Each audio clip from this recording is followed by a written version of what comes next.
Welcome into the Boston Sports Summit. I am your host, Tim Barnett, and this show is presented by the Grid Network. And boy, do we have a show for you. It is all Patriots, baby. That is right. We're going to be talking strictly about the draft that's going to be going on tomorrow and what's going to go on with the Patriots. We got round one starting tomorrow, 2 and 3 on Friday, and then 4 through 7 on Saturday, which is going to be starting at like 11 a.m. or noon. No one really watches day 3, but unless you're getting drafted. So we're going to start off, like I said, we're going to be doing New England Patriots talk pretty much all show today. And the first thing I do want to talk about is I want to talk about this team and the way it's constructed as it is right now. Because as it is constructed, I don't feel confident that this team is still talented enough to make the playoffs, let alone make a run at the playoffs. Now, don't get me wrong. I do think that this team is, with Mike Vrabel, Josh McDaniels as the head coach, offensive coordinator, I think that this team absolutely has a chance to win. That's just because, like we've said for 20 years, right, that the other teams, they're just stupid. So, that's how we're going to win games or find ways to win games. But when looking over the depth chart, I'm going to pull up our offensive depth chart first. And it's going to start with this is how our team currently is constituted with, our offensive line going left to right, Vidarian Lowe starting, Layden Robinson, Garrett Bradbury at center, Micah Wenu at right guard, Morgan Moses at right tackle. We got Hunter Henry at tight end, who's been very solid. And then wide receivers left to right, Stephon Diggs, probably going to be our number one. We got Demario Douglas as our slot, Kayshon Boutte. Right now, I think has the number 2, even though I think Mac Hollins and him, if Boutte's not traded during the draft or maybe a little bit afterwards, then I think it's going to be him and Hollins going at it for that number 2 slot. And then, of course, as we all know, Drake May is the starting quarterback, Ramondre Stevenson, the running back, with the third down back being Antonio Gibson and Josh Dobbs backing up Drake May. So, I mean, from what I saw with Drake May last year, I like the kid's potential. I do. I think he's shown some flashes where he has been able to really impress as a rookie, dissect the defense, hit guys in stride. That I still go back to that Boutte touchdown in Buffalo, week 15, the first drive of the game. And yes, it was the first drive. That's usually when defenses are trying to feel out the offense. But regardless, he converted a couple key third downs and then just hit Boutte on a 34-yard touchdown. The ball was a floater, landed right in the bucket. It was beautiful and excellent. So I like what I see in the potential. The problem is Drake May is 1-9 as a starter, so not looking good in terms of getting wins. Now, when you flip it over to the defensive side of the ball, defense has undergone a massive shift, right? Starting from the bottom, going left to right. We got Christian Barmore at right end, Chris Tonga at nose tackle, and of course the newcomer, Milton Williams, going to be probably starting at left end, then going from linebackers left to right, Anthony Jennings as the right inside linebacker, Robert Spillane, the newcomer, Jack Gibbons, left inside linebacker, and then the will going to be Harold Landry, probably him and Keon White, maybe going back and forth. Maybe they'll be lining up. One is the Sam, one is the will. Obviously, with the cornerbacks, Gonzalez is the number 1, Carlton Davis is the number 2, and then for the nickelback, Marcus Jones, as long as he can stay healthy. I mean, he's a great dynamic player, two-way player, but the kid needs to stay healthy, and I hope that he does. I think he can make a massive impact at the nickelback position. And then, of course, for our safeties, Kyle Duggar, strong safety, Jabril Peppers is our free safety. So The defense, I like the defense. And I think that's really where we have the ability to win more games this year. I think that defensively is our strong suit. Clearly, we went out, we got Milton Williams, we got Carlton Davis, we got Robert Spillane. I like these guys. I think they are in a good situation. I like kind of their mentality. Mike Vrabel is that type of coach. Obviously, wants to win on defense. He's aggressive. You just see the press conferences are coming out with the defensive coordinator saying that they want to be violent and physical, which, I mean, I like that, but not for nothing, you could argue the defense last year was violent and physical. The only problem was they were stupid.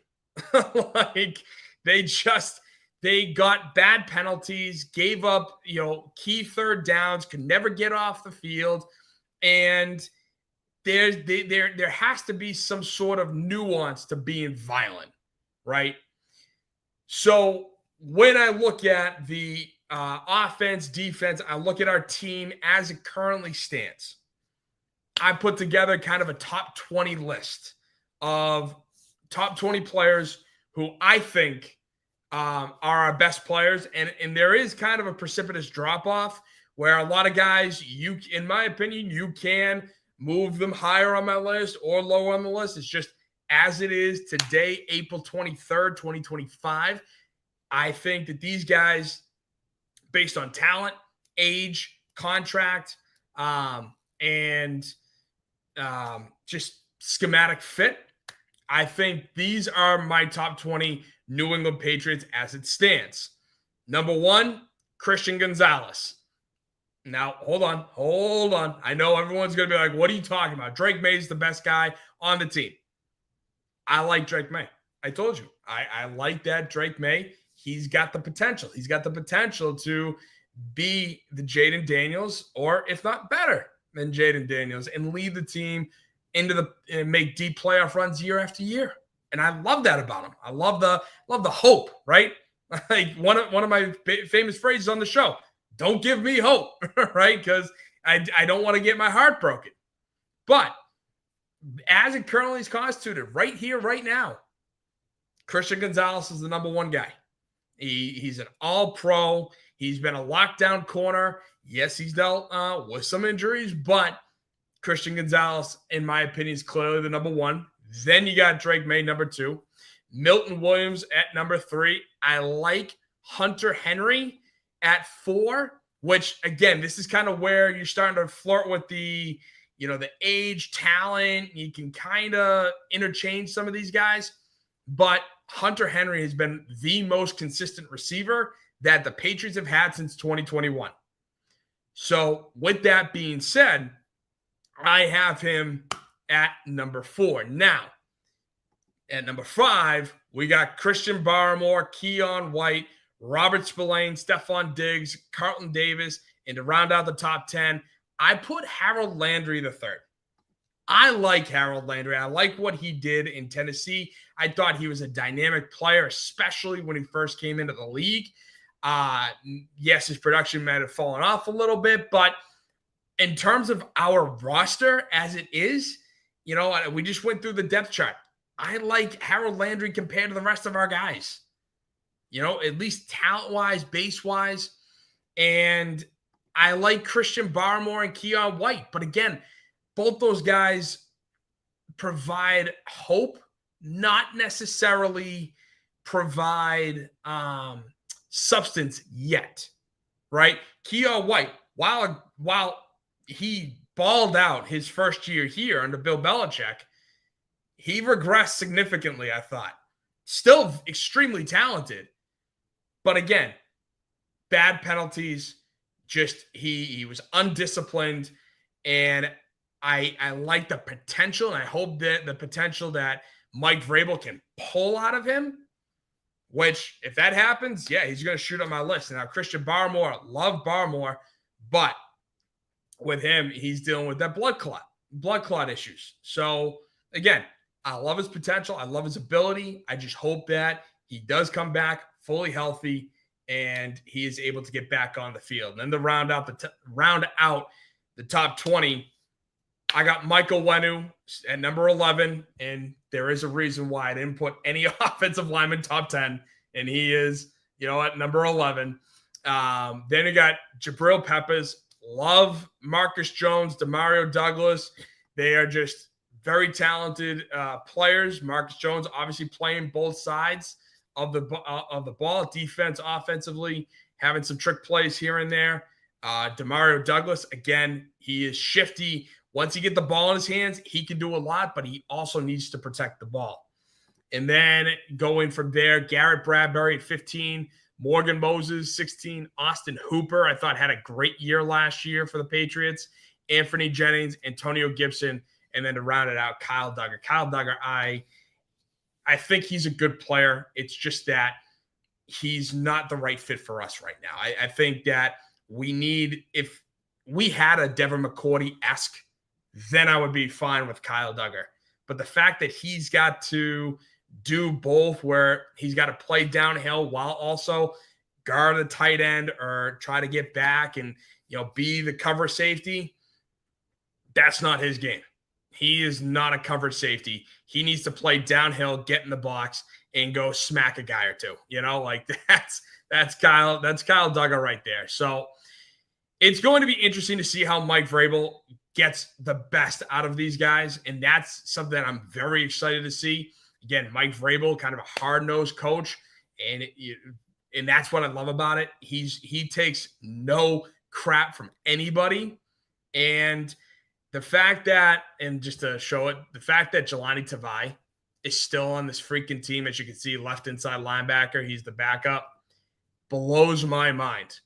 Because talk about the entitlement that Vrabel wants to get out of, get rid of the sense of entitlement on this team.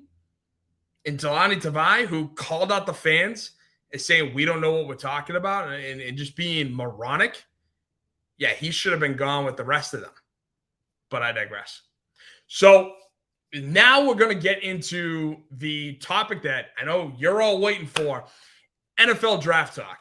And because today is the 50th episode of the Boston Sports Summit, we got the draft coming up tomorrow, Friday, and Saturday. I brought on our resident draft expert onto the show. Please, ladies and gentlemen, welcome the one and only Mike Guido. How are you doing, Mike? I didn't know it was 50 for you, Timmy. Congratulations, attaboy. Thank you. Yeah, big number 50. I can't believe it myself. But it's great, man. And yeah, I mean, Mike, what are you thinking? Just generalities right now. Patriots, number 4. What's going on? Yeah, first of all, I wanted to say on your top 20 list, I was very surprised to not see Ramondre Stevenson on that list, by the way, which was interesting. But listen, I'm just throwing it out there, man. I had no idea that you thought so lowly of the Patriot running back. I liked Ramondre. I've been a fan of his. It was just last year, the amount of fumbles that he committed. Antonio Gibson outplayed him, by a country mile. Yeah. So that's why, to me, the top 20, I was like, yeah, I mean, Gibson is the backup, but if Stevenson can hold on to the ball, he's a very talented guy. He's a very good running back. No doubts. Yeah. No doubts. So, listen, man, the Patriots have a very interesting day ahead of them tomorrow. I think they have a really interesting night because they kind of have to wait for what happens in front of them. And obviously, like, that kind of sounds like, pretty redundant, but I genuinely think that their decision their decision hinders on what happens in front of them. I think we can kind of say to this point that Cam Ward is fairly certain to be number 1, right? I'm pretty much willing to go to the same length that I think Travis Hunter is going to be number 2, right? The Giants are still a little bit of a wild card. I think there's still somewhat of a possibility that they could take Shedeur Sanders. I don't anticipate that, but I think there's an opportunity for that. And if they don't take Shedeur Sanders, I have a feeling that it'll be Abdul Carter. And that means for the Patriots, they've got a choice of, any offensive lineman they want, whether it's Will Campbell, whether it's Armand Membo, whether it's, They could go in a million different Kelvin Banks if they wanted to go crazy. So they have a lot of different directions, Timmy. I'm sure we're going to talk about a lot of that.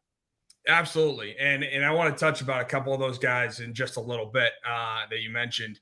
But looking at the team needs that the Patriots, are in desperate need of.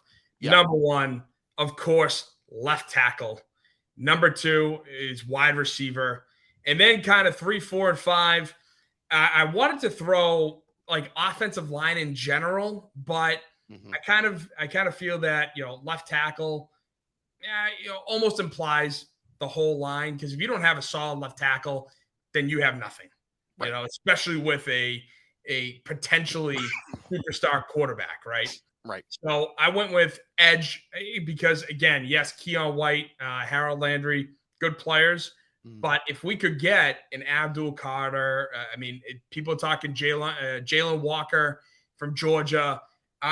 If we could get a guy who is that stud, who can just bull rush, get to the quarterback, and be that edge guy that we had with who we just traded to the Falcons last season, right before the season started. Matthew Judon. Matthew Judon. Thank you. Yeah. Yes. If we could have a guy like a Matthew Judon, but a kid who can grow and develop and be that edge, that I think would be clutch for the defense. And then to round it off, safeties, as I mentioned, Kyle Duggar, Jabril Peppers. Jabril Peppers got in a little bit of hot water with the law. I think he came out of it, no contest or whatever, not guilty. But then again, Kyle Duggar is only successful on a defense when he has somebody like a Devin McCourty who can be the cover guy. And as much as I love Jabril Peppers, I feel like Duggar and Peppers are kind of the same guy. Right. Yeah. Jabril Peppers might be slightly better at guarding tight ends and playing the coverage safety, but he's not necessarily a cover safety. Right. And then lastly, running back is, I think, a need that I would argue every team, unless you have a Derrick Henry, an AP, or LaDainian Tomlinson, like unless you have that guy, you always need a running back. And the Patriots, I don't see taking a running back. I do want to talk about Ashton Jeanty in a little bit, but I think that if we were in a position where we didn't need an offensive line and we didn't need a stud wide receiver and a true number one, then I wouldn't mind a running back at 4, especially at Ashton Jeanty's level. The only thing about that is I'm also of the mindset taking a running back this early is the dumbest thing you can do as an NFL organization. I know you're a big Cowboys fan, Mike. But taking Zeke that early, he was a good running back. I get it. But it's like you could have filled another hole. You could have done this and with that draft. So, what, like, in terms of the team needs, do you think I kind of like hit the nail on the head or? Yeah, I do. I listen, I think you're 100% right on what their number one need is. The Patriots absolutely need to improve their offensive line. They have to find a way to protect Drake May. It needs to be up and down the offensive line, which is why I think Will Campbell is such a great fit, because I don't particularly see Will Campbell failing in the NFL. I don't know if he's going to play left tackle long term. I think he's got the potential to do that, but I think even if he doesn't play left tackle, he's going to be an all-pro at guard, right? Yeah. Even if you have to slide him inside, I think that that's reasonable to expect. So I think offensive line obviously needs to be the number one priority. Ashton Jeanty is an interesting conversation, and I don't. That's something I don't really anticipate either. But you just brought it up, right? Ramondre Stevenson had ball control issues last year. Antonio Gibson, after his couple of solid seasons in Washington, just simply has not been the same player. Like he's just hasn't been the kind of player that we saw early on in his career. So it's possible that the Patriots just, throw their hands up and say, you know what, let's get the for sure blue chipper. Because I know our buddy EJ Savage is one of the few people I know that has this, but he's not crazy, that has Ashton Jeanty as the number one player in the whole draft. He's like Ashton Jeanty is that special of a player, and I think really highly of him too. But I do think you nailed it on the head. They obviously could use some help on the edge. They're taking a lot of risks at that position, right? Harold Landry, I'm with you. I like him a lot. I liked him ever since he was in college. I've always been a big Harold Landry guy, but it's true. He hasn't produced.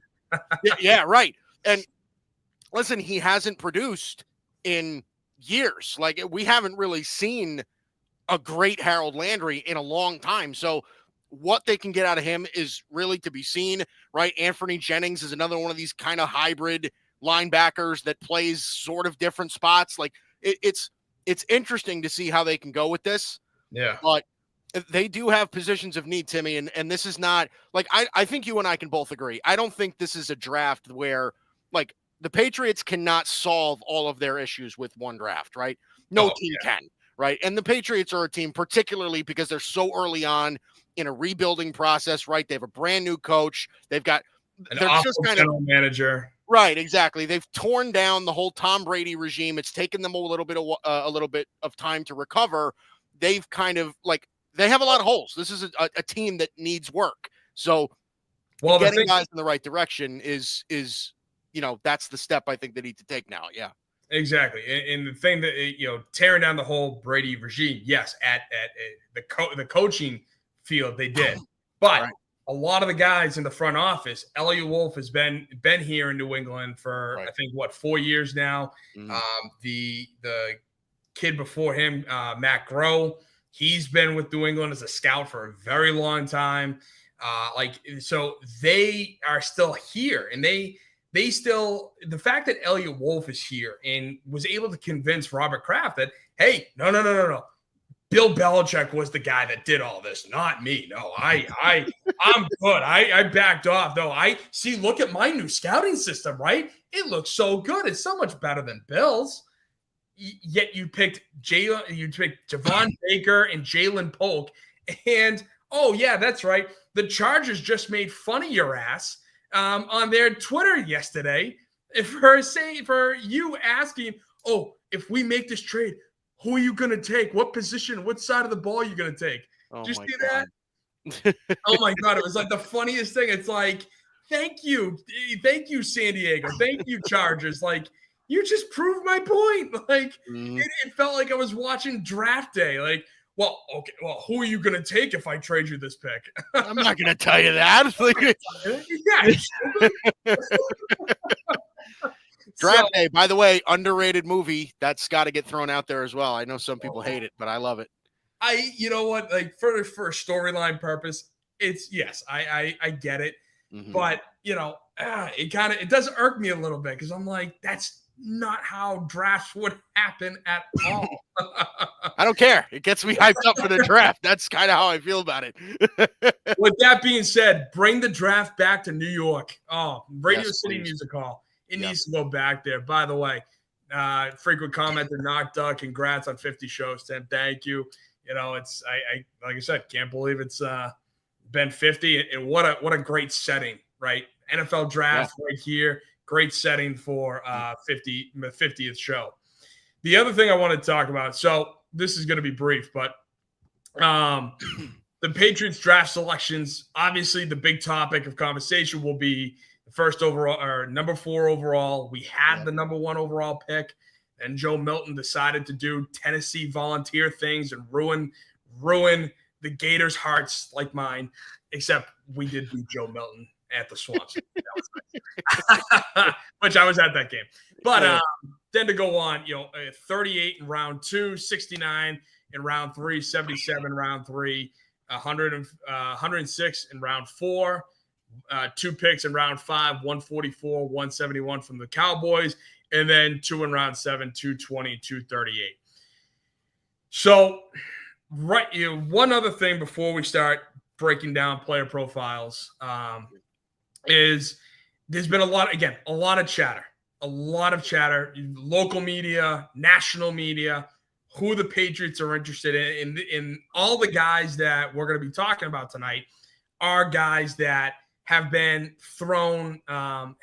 rumored to go number 4 to New England at some point. Yep.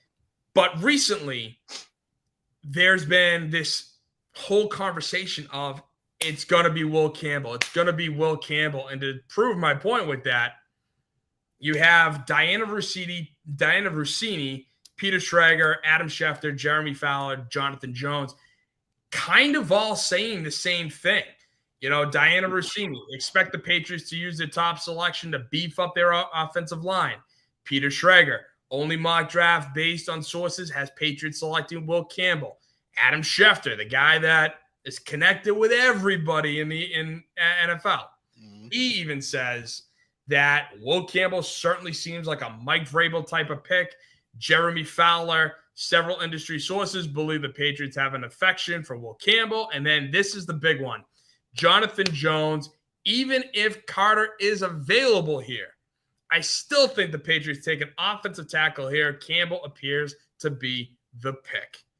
Now, that one right there, I as much as I've heard the talk about Abdul Carter and kind of being an a-hole and, being that selfish guy, I kind of would, especially with Mike Vrabel as the head coach, I am kind of interested in putting up with that. If he can produce at the next level, who would you take? Abdul Carter with the team needs that the Patriots have? Would you take Carter or would you take Campbell? I think Campbell's the guy. Listen, I hate to not be the contrarian that mixes things up, but I really think that Will Campbell is the guy there. First of all, I don't think Abdul Carter is going to make it to the Patriots. I just have a feeling that the Giants are going to take him or the Browns are going to take him or whatever. So I don't even know that the Patriots are going to have that option, but I do think that the Patriots have kind of zeroed in on Will Campbell. They've done unbelievable amounts of work on him.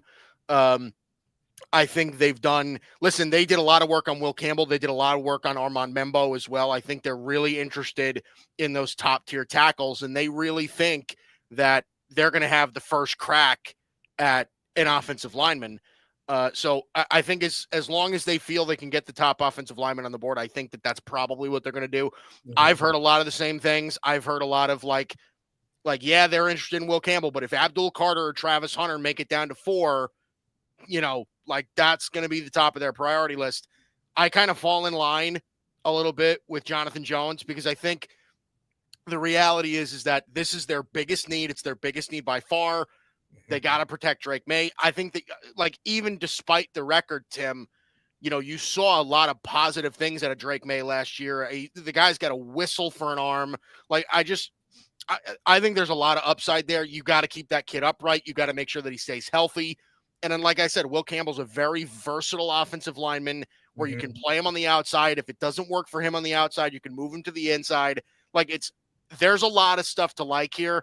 So I agree. I think if I had to put my money on it, and I'm going to have a mock draft coming out either tonight or tomorrow. I don't remember when it's going to get published.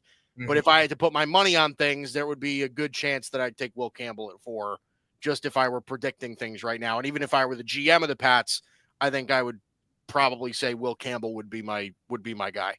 Yeah, to the side of Campbell. Yeah, I mean, listen, the thing, and like I said, we're gonna talk Will Campbell in just a little bit, but I do want to just throw this out there. Recently, with him in his press conferences talking about his arm length, it has kind of almost reassured me in a sense where I'm like, you know what, I kind of want this. I kind of want that badass where he takes all that anger and puts it out there. But he punches you, dude. He really does. I mean, I understand the arm length thing. I do. And like I said, we're going to talk about it a little bit more, but I understand the whole arm length thing, but they also said the same thing about Ryan Ramczyk when he got drafted, and he had a great NFL career as well. So I'm not, that doesn't concern me. This kid's got bully in him. He's a tough kid. And, wow, Mike, Grid Network commenting. Oh, hey. Host, it's already published, baby. Already up there. Yeah. All right. Cool. Your job's done. Yeah. All right. See you tomorrow. All right. So the way we're going to do this, I want to talk Will Campbell last just because he's seemingly the consensus guy that we're going to be talking about. But I want to talk about Travis Hunter first, and I want to talk about him. So of course, Travis Hunter, dual threat, wide receiver, cornerback, played both sides of the ball at Colorado. Stands 6 feet, a buck 88, doesn't have any 40 time, didn't really participate in drills. And so, but again, he doesn't need to. No. His everything else, his film speaks for itself, especially the fact that Right. he was arguably a better corner than he was a receiver.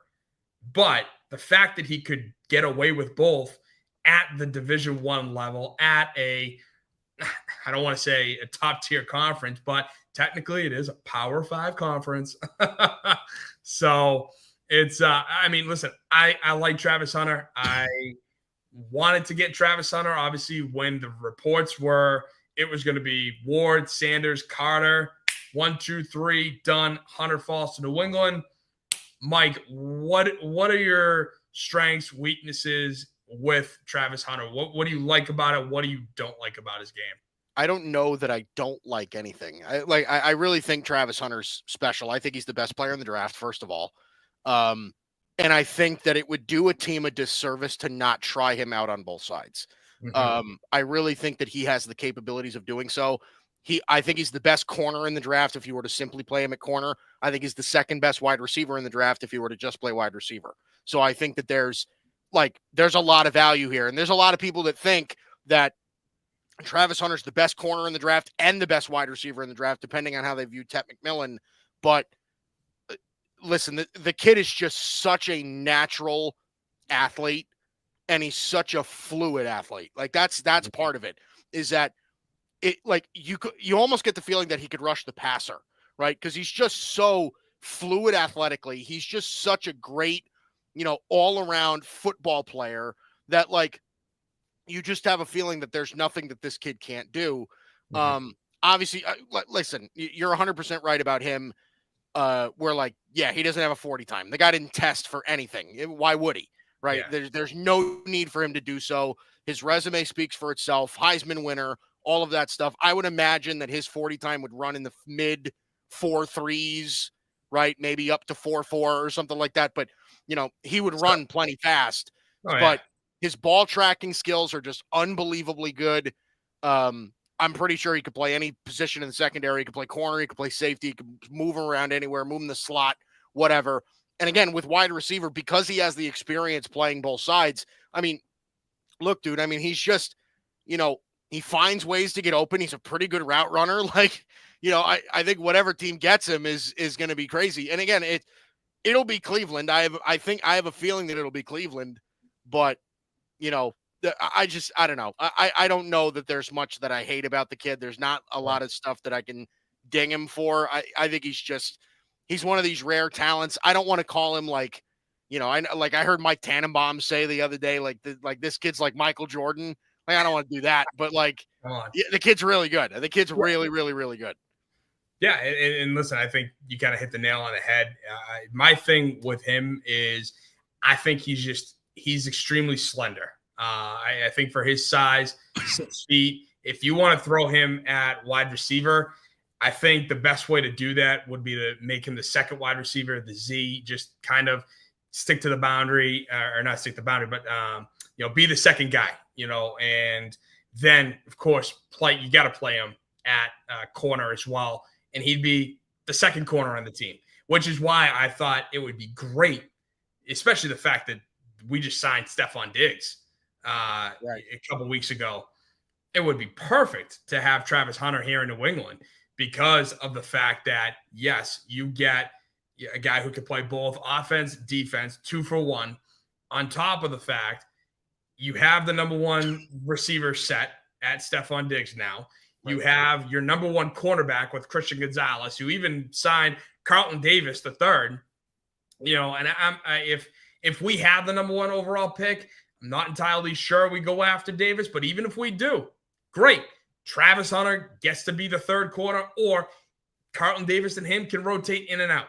Right. Like it would be that type of game plan, and I would enjoy it. I think it would be good. Like I said, I think his slender frame, if he wants to play both sides of the ball, the dude's going to have to bulk up in order to play and be able to play 70, 80 plays in this league. And I don't think he's going to be playing 80 plays in his first year on a consistent basis. But if that's what he wants to build to, the dude's got to bulk up. So the next guy I want to talk about is, of course, Abdul Carter. Two guys who I think, like I said, the reason why I talk about them first, I don't believe they're going to fall to New England. But Abdul Carter, edge out of Penn State, 6'3", 250, didn't even participate at his pro day. Again, similar to Travis Hunter, hell of a resume, didn't really need to. Mike, strengths, weaknesses, Abdul Carter. What do you think? Yeah, I mean, I think he's easily the best pass rusher in the draft. I mean, I think you could play him in multiple systems, right? Mm-hmm. You could run him as a 4-3 defensive end. I think he's got the body and the athleticism to do that. I think you could play 3-4 outside linebacker if you really want him to as well. Listen, he's freakishly athletic, right? I mean, he's running 4.5, sub 4.5 40s, and at his size, I mean, that's pretty remarkable. I mean, that's really, really solid stuff. For him, he's got just ridiculous explosiveness. He's got tons of bend. He's just a solid player. Something, it's kind of funny. He kind of reminds me a little bit of a young Harold Landry, right? Where he just, as a stand-up pass rushing outside linebacker, it just felt like he got off the line so fast. And that's what Abdul Carter does. The guy's always seems to be in the backfield. He's so fast. He's such a quick first step, sort of explosive kid. Really, really crazy. Now, the thing with him is that Abdul Carter is not 100% refined, right? When it comes to hand usage and coming up with a consistent pass rush repertoire, right? Just refining moves and everything like that. Abdul Carter is not an overly refined talent, right? But his pure burst, his pure athleticism, and the production that we saw from him at Penn State in this past season, you could just see the upside. So I think he's a top tier talent. Again, this is a draft, Tim, where I don't think that there's a lot of there are not tons of blue chip talents, right? There might only be three, to be honest, maybe 3 or 4, where it's Travis Hunter, Ashton Genty, Abdul Carter, and maybe Mason Graham, if you want to put him in that discussion as well. But other than that, I mean, I think you're just looking at a bunch of really, really good players rather than potential superstar great players. Yeah. I think Abdul Carter has the upside, a lot of what Myles Garrett was, right? Because Myles Garrett was not and I'm not calling him Myles Garrett, but what Myles Garrett was when he was coming out of the draft was he wasn't a refined talent, but his upside was crazy. I get the same feeling about Abdul Carter. I think we're not seeing the best of him right now. I think he's really, really good. Yeah, and as I mentioned earlier, I think, with the reports coming out, and I wouldn't put it past them, to be this way. But if the dude is, that much of an a-hole and he can't get his head on straight, how long is he going to be in the league? That's the problem with these kids. You might be a hell of a talent, but if you don't have your head on straight, you don't listen to the coaching, and you don't take care of yourself off the field is just as, if not more important than what you do on the field. So if it's true that he is this a-hole personality, that it's all about me, and, get out of my way, I'm going to get the numbers, I'm going to get the sacks, great. But okay, how many times are you going to overrush the quarterback, especially in a league that has so many mobile quarterbacks? That as much as Chandler Jones, Trey Flowers, and a lot of former Patriots hated playing for Bill Belichick because they couldn't, especially come contract time, because they had no numbers to argue against Bill. Part of the thing I enjoyed about his system was, make sure you're playing your gap. You're playing your zone. Don't overrush the quarterback because you want to get the numbers, because all of a sudden they're going to step up in the pocket, shift right to where you were, and they have yards or able to get more time to throw the ball. Right. So Abdul Carter, I mean, is if that's his personality, then yes, I am I am scared of him, even if he does fall to us, which I agree with you. I don't think he will. But again, I wouldn't put it past the Giants for being stupid at the draft. Well, hey, listen, man, the Giants, I've talked about this till I was blue in the face, but the Giants do not need an edge rusher, but they're looking at Abdul Carter and either moving Kayvon Thibodeau inside or just trading him. So I I don't know, man. It's going to be a really interesting night tomorrow night, but I don't know. We'll see. And that's the thing I love about these. As much as I don't like being in the position that we're in, because one, I agree with you. I think this draft is full of starters, not full of superstars. Right. And that kind of pisses me off. But because the Patriots did it to themselves. They did it to, in a draft where, oh, that's right. This is what you get. You get a starter. You don't get, an all-pro superstar, right? Right.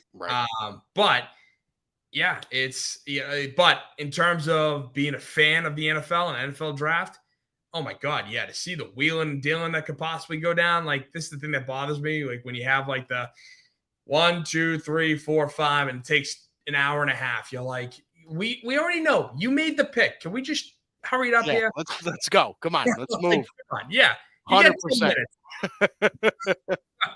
All right, the next guy I want to talk about, Ted McMillan, wide receiver out of Arizona, stands 6'4", 219 at his pro day, ran a 4.48. Just my biggest fear, and this, and again, I don't think we're going to take him, but if we trade back and Will Campbell's gone and we want to go wide receiver here, my biggest fear with Ted McMillan is that he is going to be N'Keal Harry 2.0. Why? Because he made a lot of his highlights, a lot of boundary catches, a lot of spectacular catches, in traffic. N'Keal Harry had the same thing at Arizona State. You watch this film. That was the one draft, me and a buddy, we did a whole entire draft board of players, and we had N'Keal Harry at, I think, above average. Meanwhile, we had DK Metcalf, A.J. Brown, like all the top guys from that draft, Terry McLaurin. In our opinion, you couldn't miss at wide receiver. And what do the Patriots do? They took N'Keal Harry and frickin' missed by a country mile. So, Mike, please tell me that Ted McMillan, if the Patriots do take him, please tell me he's not N'Keal Harry 2.0. I don't think he's N'Keal Harry 2.0. That I can tell you. Listen, man, as a Cowboy fan, okay, I hope he makes it to the Cowboys at 12 because I really want them to, I'd be okay with Matthew Golden as well, but Ted McMillan, I think, is a stud. I think he's a spinning image of Mike Evans. I think he's got an unbelievable catch radius. The ding on Ted McMillan is that he doesn't have top line speed, right? He's not a burner, right? Matthew Golden ran a 4.29 at the combine. Ted McMillan is going to be Ted McMillan runs in the mid 4.4s. Yeah. So he's going to be, he's not a speed demon, but as a red zone threat, God almighty, can he go up and get a football? First of all, his hands are ridiculous. He has crazy hands. So you're going to see him in the NFL if given the opportunity to do so. He's going to make some really serious highlight catches, first of all. He's going to make plays that shouldn't be made. Drake May, who has, and like I said, I agree with you. I don't think that the Patriots are going to go wide receiver in round 1, but I do think that, like, if that were to happen, Drake May's got a big arm. He overthrows Ted McMillan one of these days. Ted McMillan is going to reach up. Like, Ted McMillan has such an ability to make bad throws work because, first of all, like I said, his hands are crazy. He's got long arms. He's 6'4", right? He's big for a wide receiver. He's a terrific route runner. I actually think for his size, he's a terrific route runner. Good deep threat. There's not much I don't like about him. Like I said, he's not a burner. He's not crazy, crazy fast. But I do think, like if you want an NFL comp to him, I really think that, like, he's to me a spitting image of Mike Evans. Like, I really think he's that level of player. I know that there are a lot of teams and a lot of people in the media that are a little bit sour on him. They don't like the fact, they vary on his ability to create separation. They vary on his, how much speed matters and all that stuff. Like, I get all of that.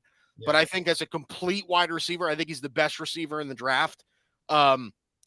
Listen, the Patriots could do worse. I think Ted McMillan is a really, I think he's going to be a real good wide receiver in the NFL. And he's the only real receiver in my mind. I shouldn't say only.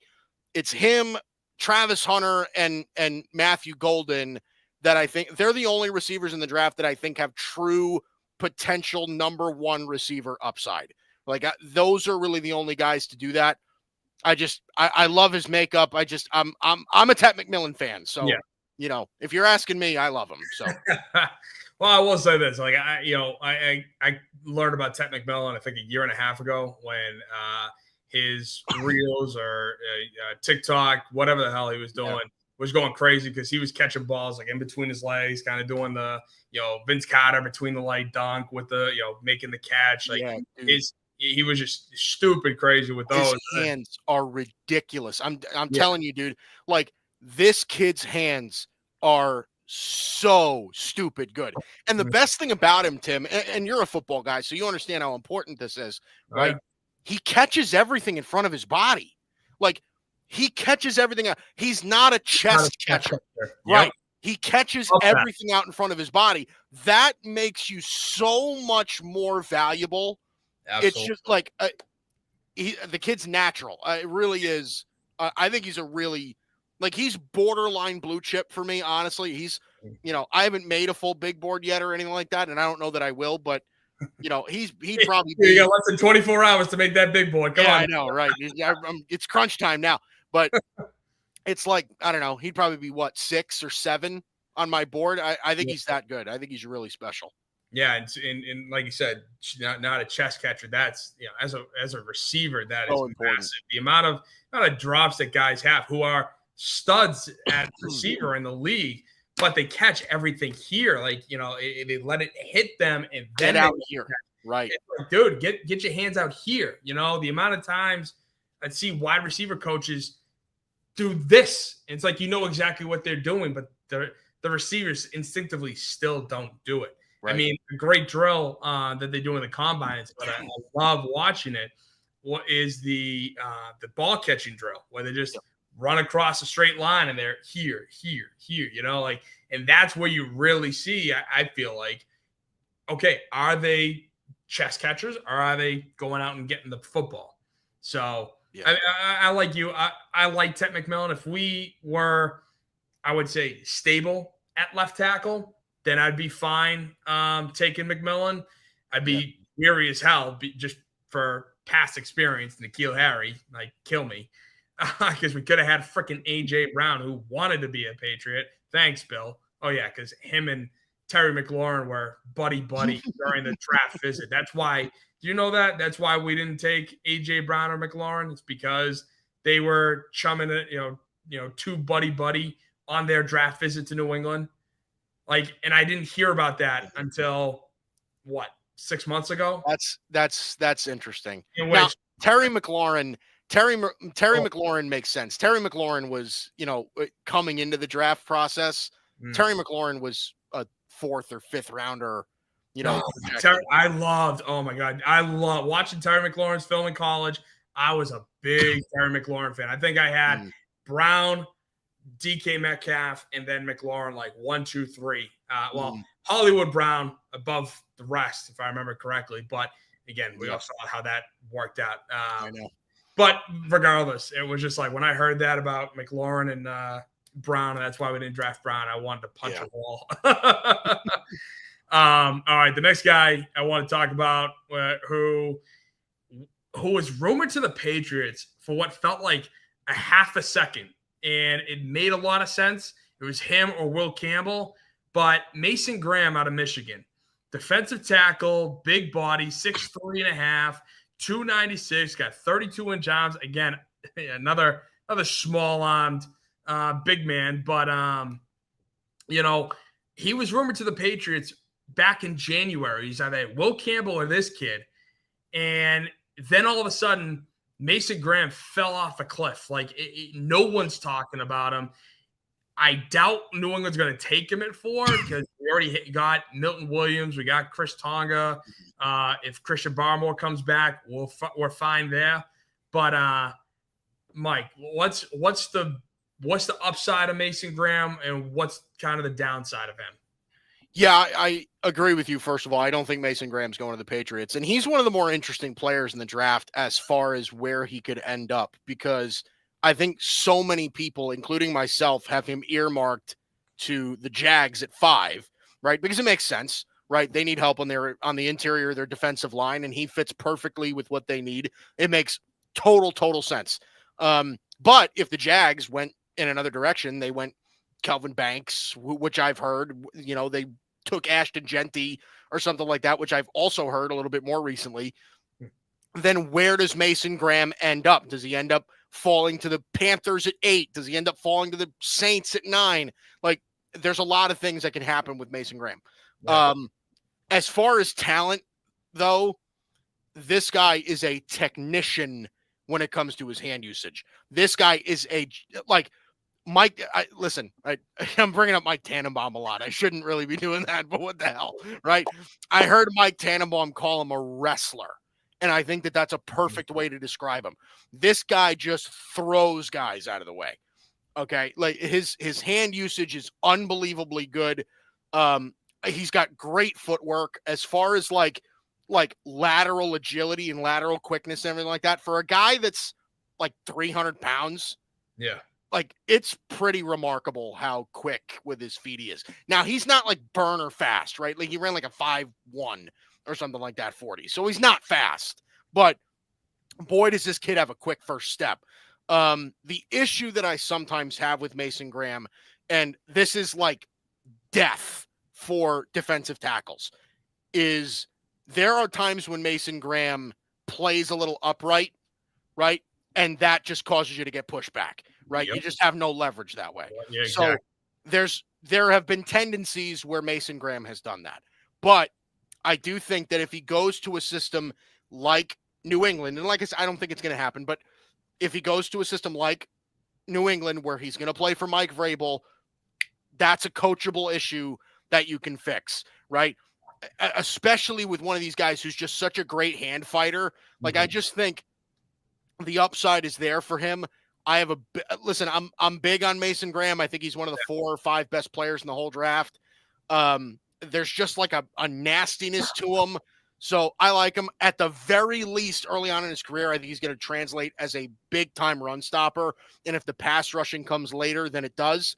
But I'm big into Mason Graham, man. I think, unless you have trauma drafting, Michigan defensive linemen like the Cowboys do, by the way, Mozzie Smith, Taco Charlton, just wanted to throw all those out there.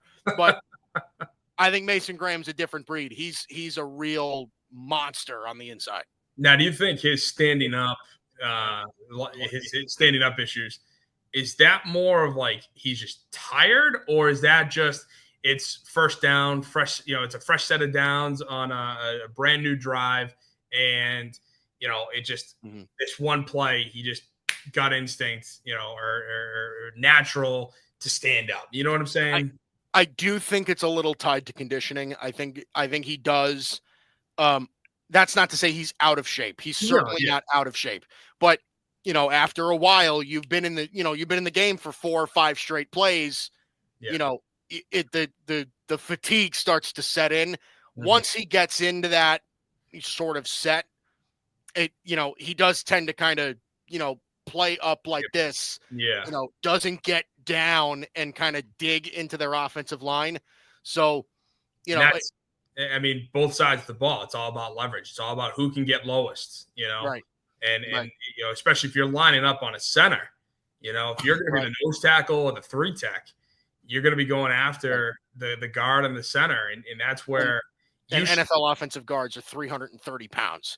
Right. Yeah. Like, these are big dudes. Mason Graham's 296. So he's already on the smaller end. But at the same time, if you're going to be smaller, fine. Just make sure you get the damn leverage. Get low. Get underneath.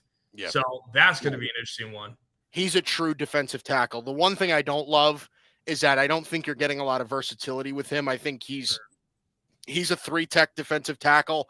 I think if he puts on a little bit of weight, I think you could see him play more of like a 1-tech in certain packages. But I think right now he's pretty much a stone cold 3-tech hand fighter. Pass rushing develops, run stopper definite.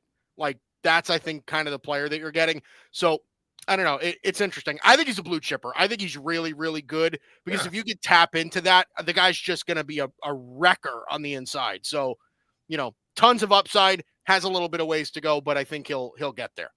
I gotcha. No, that's good to know. The other guy I want to talk about, kid out of Georgia, Jalen Walker, linebacker, I love 6'1", 243. Then, nothing at the pro day, but I think, because no pro day because he was hurt with a strained hamstring, I think it was. But everyone's saying that New England should take Jalen Walker over Abdul Carter, especially with all the reports recently about the attitude that Carter has that we've discussed here. Mm-hmm. Tell me why that would be a good decision for New England to take Jalen Walker over Abdul Carter. So the plus side to Jalen Walker, first of all, everything that I've heard about Jalen Walker is that he's a great kid. Yeah. So that's the first thing.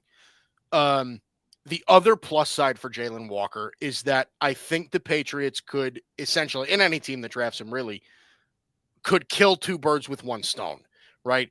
Jalen Walker is he's not a pure edge rusher. He's sort of an edge rusher, hybrid linebacker sort of player. I think you could play him inside if you really want him to. Really? He's such a superb athlete. I mean, think about it. I mean, he's, what do you think? I mean, edge rushers nowadays, Tim, are 260, 270 pounds, right? I mean, Jalen Walker's 240 pounds, right? And he runs a 4.5. 243. Yeah. So he's like, the guy's a super, super athlete. So there is something there. He's got tons of bend. Listen, he's one of those, like, if you're playing, especially for the Patriots, where they're running stand-up outside linebackers on their defense, he does fit really, really well. I think 4 is a little high for him. I love him as a player because I think he provides such good versatility on a defense. You can almost play him anywhere. There's a little bit of Micah Parsons to him. Now, I don't think he's as fast as Micah Parsons is or anything like that, but I do think that as far as versatility, he's a mean tackler. I wouldn't worry about his weight. I think he's going to compete at the next level. There's one thing that kind of like worries me about him, and most of it is just tied to experience. There aren't a lot of starts under his belt, so you're kind of getting a raw player. But as far as upside, I mean, Jalen Walker's got tons of it. I mean, some of the best in the draft. There's a reason why he's kind of skyrocketed up boards over the course of the process.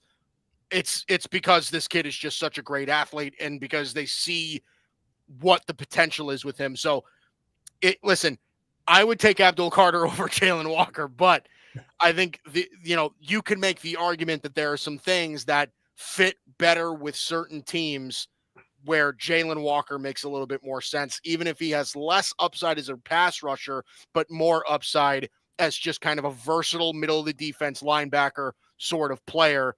So I like Jalen Walker a lot. He's a really good player. Again, another one of these guys. I don't think it's going to happen, but Jalen Walker's a solid player. Wouldn't be a bad pick. Yeah, and some of these guys, like it's almost and again, I'm not expecting a Godfather deal for number 4 with this draft, but hell, if you got still a top 10 pick and a first rounder next year, maybe a third rounder or a second rounder the next year, like I don't know, I'd say no. I think that would be kind of a good deal. In which case, if you move back, you're still in the top 10. You can take a Jalen Walker. You can take a Ted McMillan, right? And I would, I would be great with that because then you get an extra first rounder next year. The last guy I want to talk about before we get to Will Campbell is the runner-up to the Heisman. A lot of people said he should have been the Heisman winner, but I don't know. The kid played two ways. Come on, how can you not give him the Heisman? Oh, dude, we could fight about this all night if you Boise want. State, he ran over. Oh, come on. All right. Well, maybe next episode 51. Mike versus Tim. Ashton Gentry, Heisman winner, right? Yeah, right. That's what you want. Ashton Gentry, running back out of Boise State, 5'8", 211, stout running back, no 40 time listed, which again, no big deal. But yeah, listen, ran for over 2,000 yards, had over 2,200 all-purpose yards, something crazy like that. Yeah. You know, absolute stud. He balled out. Didn't look his best against Penn State, right? Yeah, had one game where where he struggled a bit, but yes. But again, but I would argue that could have been more of the Boise State team versus versus a true blue blood Penn State bunch of big dudes. Like there was nowhere for Genty to go. But I like Genty. I just have this. I have this thing where unless you're getting a known commodity, which is very, very short list, Derrick Henry, Adrian Peterson,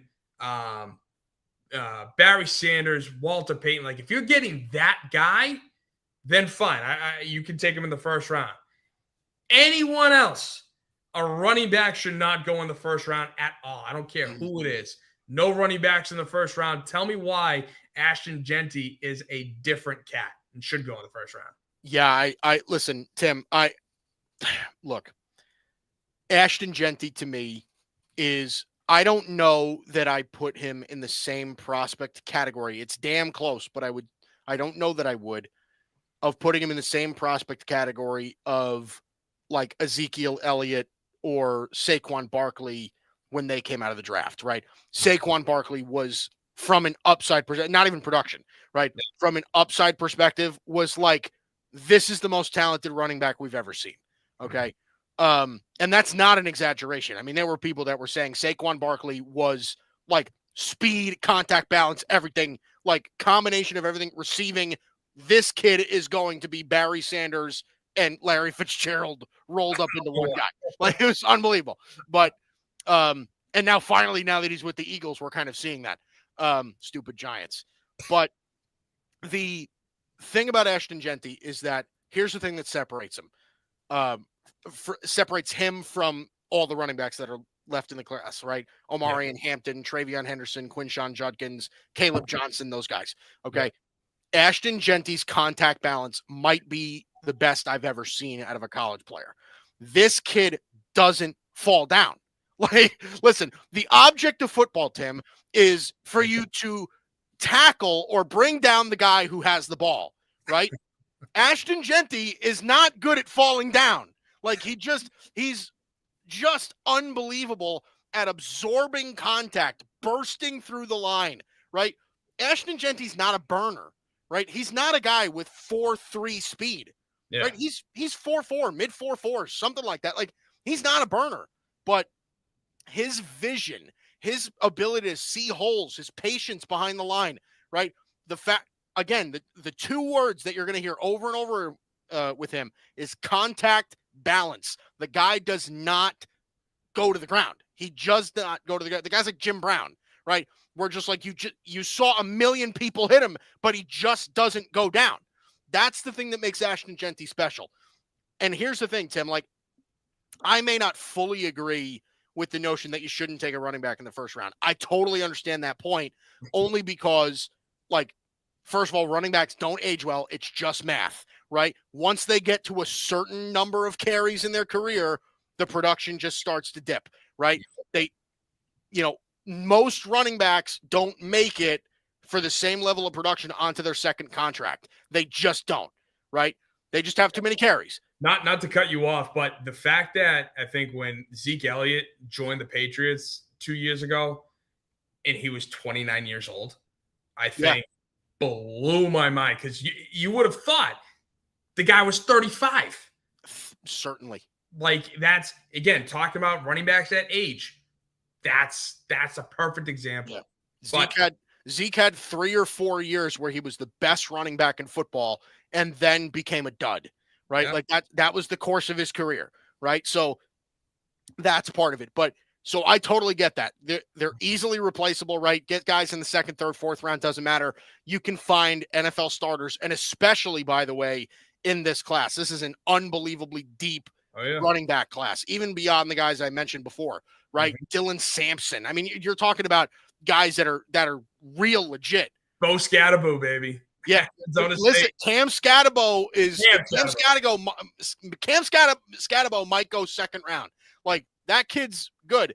You know, listen, our Florida guy, right? I don't know if he gets drafted, but Montrell Johnson, right? Like, Montrell Johnson is a draftable player, and he might not get drafted because of how deep this running back class is. It's crazy. So that's part of it. But listen, I think Ashton Genty, he's the second best player in the draft for me.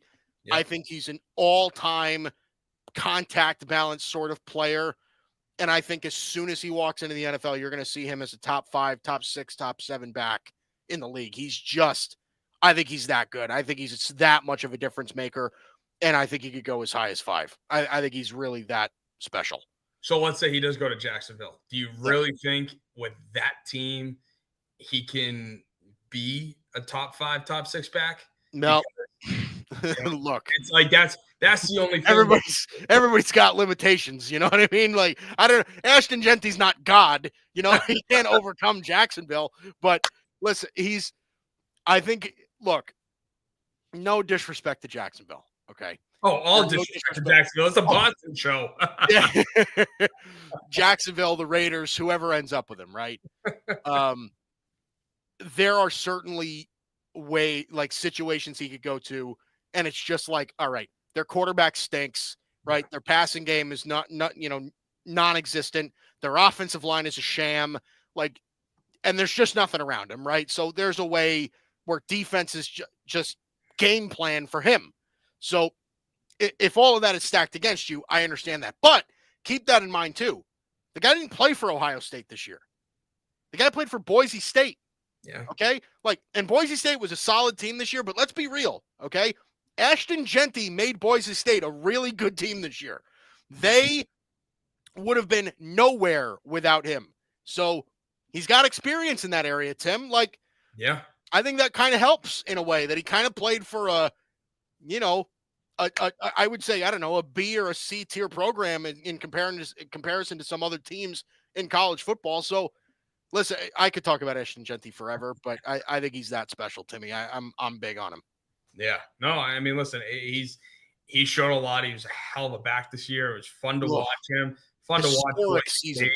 And I mean, don't get me wrong, I've always held a special place in my heart for Boise State ever since the 07 Fiesta Bowl against Oklahoma, Adrian Peterson's Oklahoma team. Yep. I was rooting for them, and then I just fell in love with that blue field that they had. I thought that was so cool. That's so cool. I wish more teams in college football would do that. Like, I wish Georgia would have like a red. No. I wish. Have you seen Eastern Washington's field? It's all red, and it looks awful. Oh God. Google Eastern Washington's football field. It is awful. It is bright red. It does not look good at all. Like, that's the one. I mean, maybe if they did red, like a dark red field with the black stripes, again, matching the red and black that Georgia has. I hate Georgia. You know that. Everybody, I think, in the Grid Network knows that. Oh, yeah. No, you're right. Okay. Yep. See, nope. Can't do it. But the blue field at Boise State, I think, it's works. Cool. It's so cool. But yeah. So Ashton Genty, hell of a player. The last guy on the list, and then Mike, we can say peace to everybody. But it's we got to talk about Will Campbell. I mean, This is the guy that everybody thinks New England is going to be drafting. He's the left tackle out of LSU stands 6'6", 319, and this is where the kicker happens.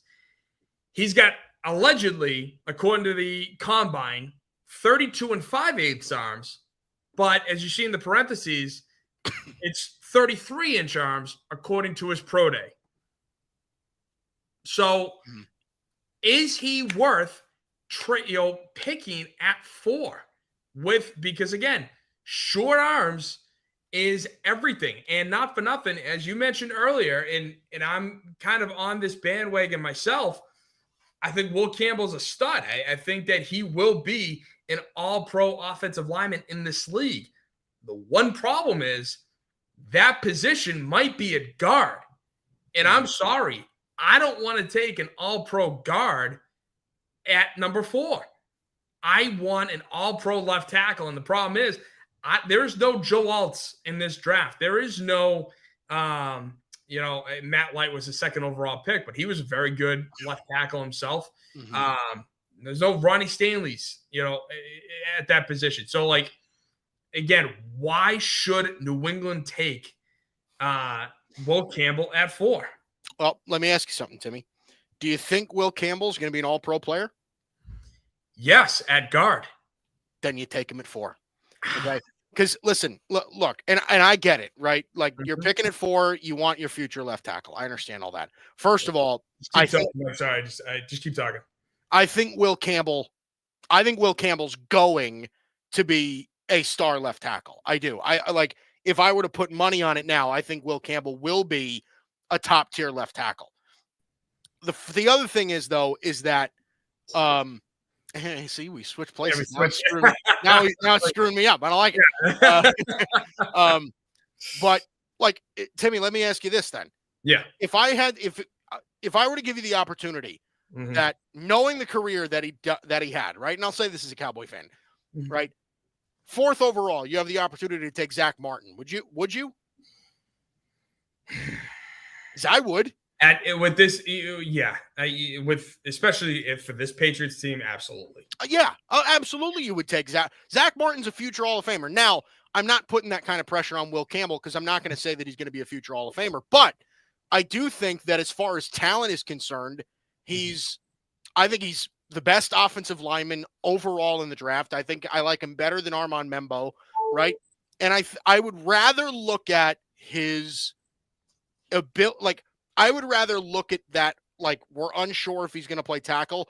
I'd rather look at that as versatility rather than a limitation, right? Because I think he can do both. That's the thing, is I understand the short arm thing, but this kid is mean. He's mean. Okay. His hand placement is his hand placement's crazy. He's got crazy quick feet, right? Like, the guy punches you. I said that before. Like, the guy just punches people. He's such a tough kid. Just unbelievable recovery ability. He's just such a good, polished offensive. Like, the guy's going to start at left tackle tomorrow. He just is. Like, he's going to be so good in this league. This is where, like, and I don't want to call it overthinking because some of these things do matter, but of all the things that you've seen, all the tape, all the production, everything else that Will Campbell has, right? Everybody loves Will Campbell in the interviews, right? He interviews super, super well. He's a mature kid, all of that stuff. If arm length is the thing that deters you, I think that's a real problem. Like, that's an organizational issue, because I really think that everything else that Will Campbell has is, like, that's something that you see in franchise tackles, franchise offensive linemen. So, listen, I would say, listen, if you draft Will Campbell, you try him out at tackle. If it doesn't work out at tackle, you have yourself an all-pro guard, right? You have yourself an all-pro guard, right? If Quentin Nelson was there at number 4, you would take Quentin Nelson. If Zach Martin was there at number 4, you would take Zach Martin, right? Yeah. He's gonna be, if he has to play guard, he's gonna be that. He's gonna be a terrific NFL guard. So, worst comes to worst, you're getting a Pro Bowl guard. Best case scenario, you're getting a franchise left tackle. To me, it's worth the number 4 pick. Well, funny enough, Quentin Nelson did go sixth. So that's what I'm saying. It's like, yeah. it makes sense to do all of this. You know what I mean? Well, So, and I get it. And listen, like when I wasn't sold on Will Campbell and his arm length until I heard him talk and until I heard him say or just kind of, I don't want to say bitch or complain because it just sounds like it's a negative connotation, but he just sounded angry and pissed off. Like, the hell is this week? We've never talked about my arm length, and I've played 3 years every game practically at one of the best schools in college for college football, period.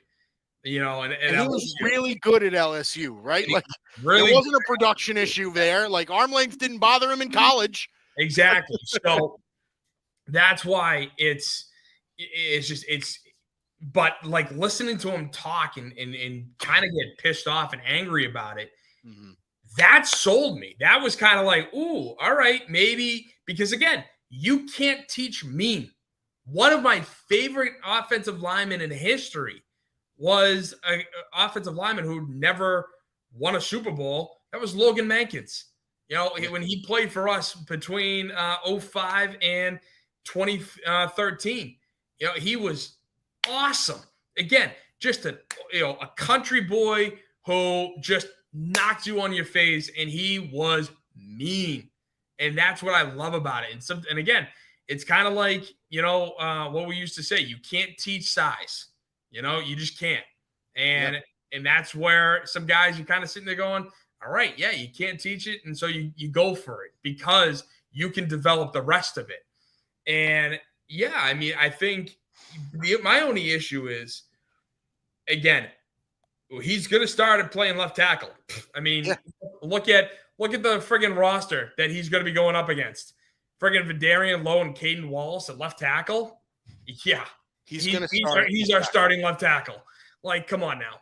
But with that being said, I do wonder again, how long until he gets moved in? How long is he potentially going to be a what's the word I'm looking for? I don't know if it's the right word, but like a hindrance. Where is he gonna, because of his short arms, is a Myles Garrett going to take advantage of that and go right by him? Because again, Myles Garrett takes advantage of everybody. Let's be honest. There's no stopping Myles Garrett at all. No, and yes, of course, I throw like a big name out there, but again, it goes to show that there are plenty of good defensive ends in the SEC. Yes, who never play at the next level. Right. So, and those are the guys, and quite a number of those guys he was going up against. I'm not trying to discredit him or the SEC, but every single guy who's playing defensive end who's going to be going up against Will Campbell, they deserve to be there, and they're going to be a hell of a lot better than some of the guys that he's seen down in the SEC. So I hope, listen, I think it's a foregone conclusion now that we do take Will Campbell, and I'm going to be okay with it. I'm not going to be jumping up and down on my chair going, oh my God, like, let's go. Ideally at 4, if Hunter, Carter are gone, I would love to see, like Brian Baldinger mentioned late yesterday, that he sees a potential top 5 trade or somebody traded into the top 5 tomorrow. So I would love to see that happen. I would love for us to be the team that trades out. And then if we get Will Campbell, let's say at 8, or 10, great. Then I will then jump up and down for joy. I just, again, I want to make sure that everything is going to work itself out. And I do believe that he will be an all-pro in this league. Yeah. I just think that he's going to be an all-pro at guard, and as much as I love that, talent-wise, I'm just not sure that, that means we're still short a stud left tackle, and that scares me.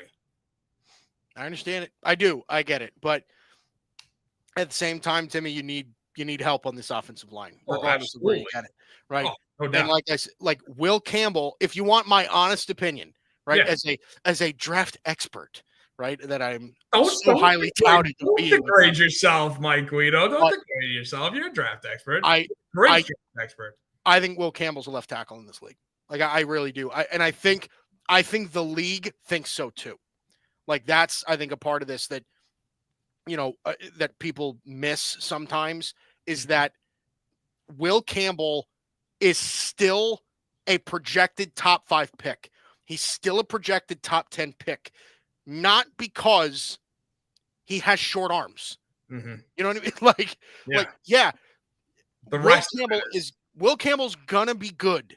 And Yeah. I think at tackle, he's gonna be good, right? There's a reason why, and I understand why he was getting pissed off. He, like you said, the guy played forever at LSU, right? And we not once heard anything about his arm length.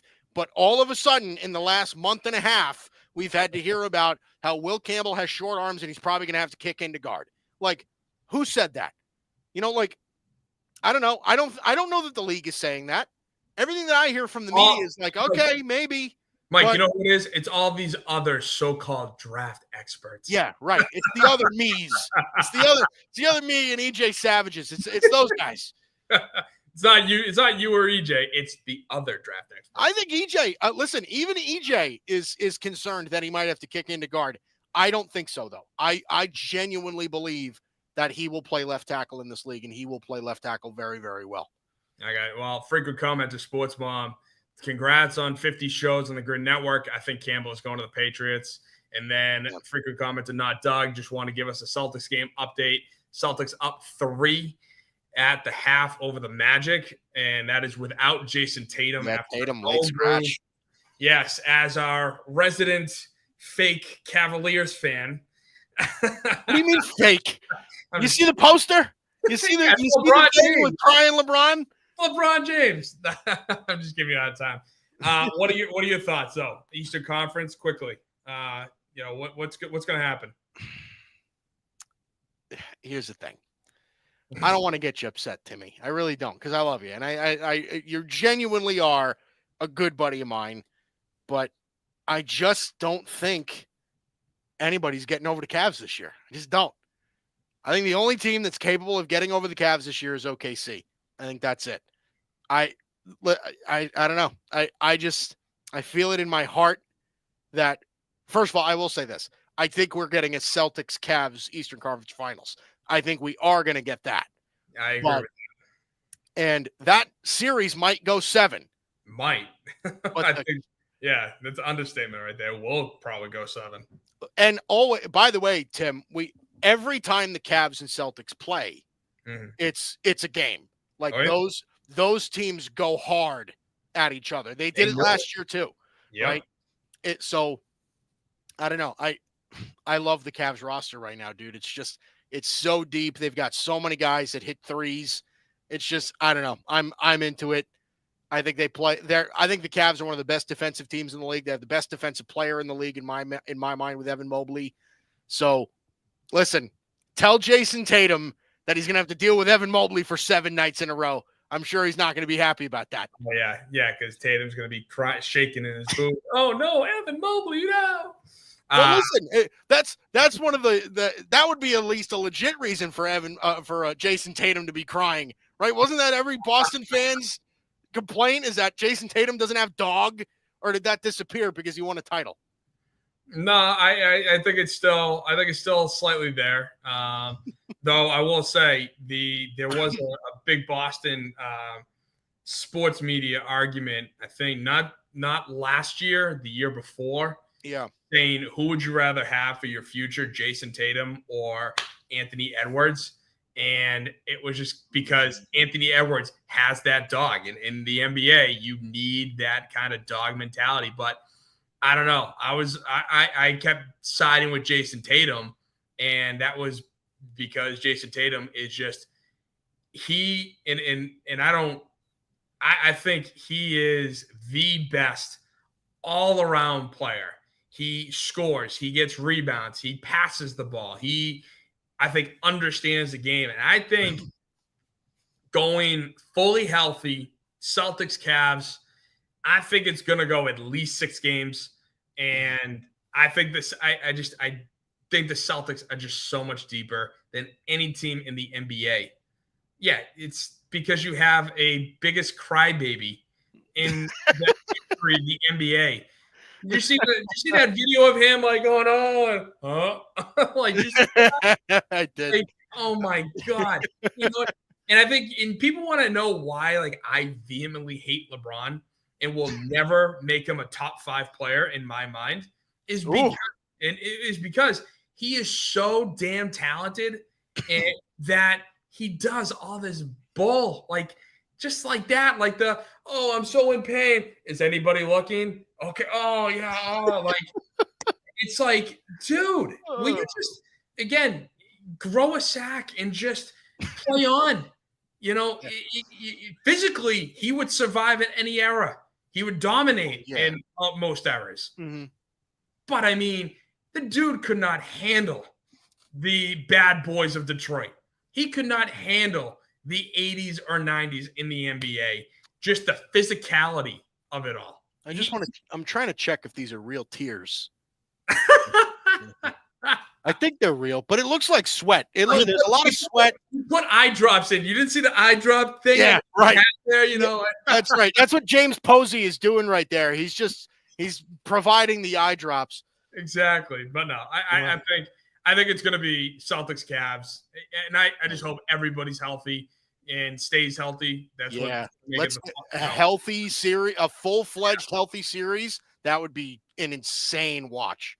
Oh, really absolutely. Would. It's going to be the best, and I think that the West itself is going to just kick their own asses. So I think that's going to be interesting to see. But yeah, Celtics have an early lead, looking to go up 2-0 on the Magic.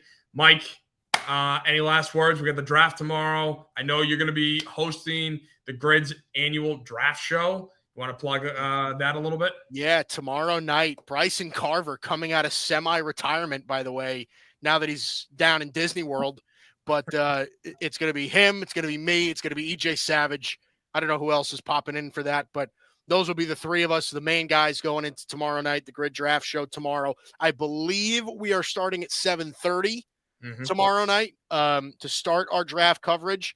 Also, by the way, because I have access to the comment section too, because, I co-founded this network, so I can do whatever the hell I want. But this link right here, that's the link to my mock draft. It is a 7-rounder. First round has analysis, and then it's just the following 6 rounds after that. So take a look at that before draft night tomorrow. See what I think your team is doing, and I don't know, should be fun. It's Christmas in April to me. I'm excited for it. Absolutely. And Mike, where can everyone find you at on social media? At Mike Guido 49, man. At Mike Guido 49. It is as simple as they get. Mike Guido, that's my name. 49. That was my baseball number. That's it. That's my handle, and I'm that on everything. Instagram, Twitter, whatever it is. That's where you can find me. Awesome. Well, Mike, thank you so much for joining us. Episode number 50 is in the books. 5-0, baby. Big 5-0. Yeah, and it was a hell of a draft show, just talking about Patriots, first rounders, what potentially, some of the players to keep your eyes open, and all the rumors that have been circulating, and what we're going to, hopefully, we'll see a fun draft night tomorrow, and the Patriots and Elliott Wolf. Don't blow this. I know Mike Vrabel is the head guy. He probably has final say on everything, but oh God, Elliott Wolf. He's such a dweeb.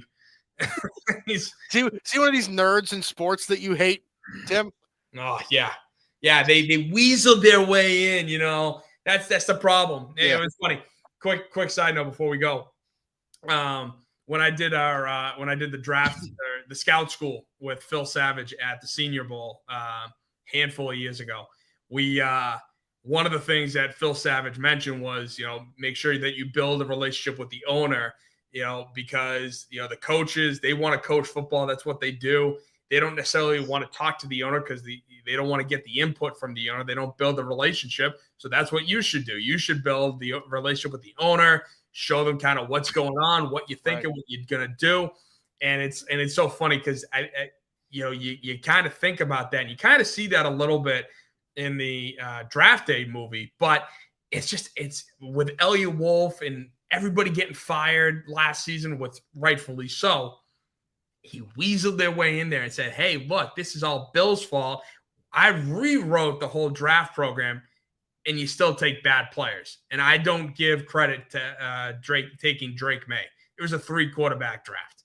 It was 1, 2, 3. Everybody else is up for grabs after that. Right.